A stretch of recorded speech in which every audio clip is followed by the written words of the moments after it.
சரி ஐயா வந்து நம்ம நல்லது பண்ணுவாரு, அவர் என்ன கை கொடுப்பாரு, இவங்க தான் நம்ம கை விட்டாங்க எல்லாமே போட்டுட்டு சார் அவர் வர சந்தோஷப்பட்டோம். ஒரு அப்பா ஸ்தானத்துல ஒரு இது ஸ்தானத்துல நாங்க. ஆனா இன்னைக்கு வந்து நாங்க இந்த மாதிரி உட்கார நிலைமைகளுக்கு வந்து ரொம்ப மனசு கஷ்டமா இருக்கு.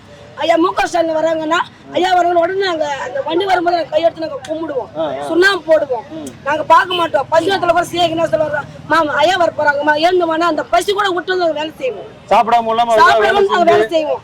இப்ப எங்களை கூட டீ குடிச்சா நீங்க சொல்றீங்க டீ குடிச்சிங்க, ஆனா எங்களுக்கு என்ன நன்றி இருக்கு? நாங்க அன்னைக்கே நாங்க கேட்டோம் ஐயா எங்களுக்கு என்ன பண்ண போறீங்கன்னு, நல்லதே நடக்கும்னு சொன்னீங்க. ஆனா இப்ப இதோ நல்லது, இந்த மாதிரி ரோல் உட்கார வைக்கிறது நல்லது. எத்தனை பேர் நாங்க கஷ்டப்படுறோம், எங்க கண்ணீர் எப்படி இதாகுது. 15 வருஷம் நாங்க கஷ்டப்பட்டோம், எங்களுக்கு என்ன இருக்குது சொல்லுங்க?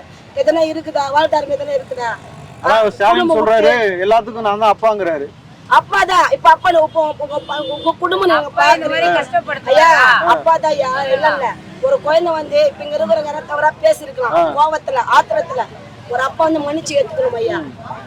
ஒரு அப்பான்றதே மனுஷ ஸ்தானம் ஒண்ணு இருக்கு. ஒரு அப்பா அந்த மாதிரி தெருவுல கொண்டு வந்து வச்சிட்டீங்களே, எங்களுக்கு எவ்வளவு மனசு கஷ்டமா இருக்குது. நாங்க எல்லாமே என்ன தெரியுமா, அவர் வந்தா செய்வாரு, அவர் வந்தா செய்வாரு, நமக்கு நல்லா சேவை நினைச்சது நாங்க எல்லாமே தான் நினைச்சோம்.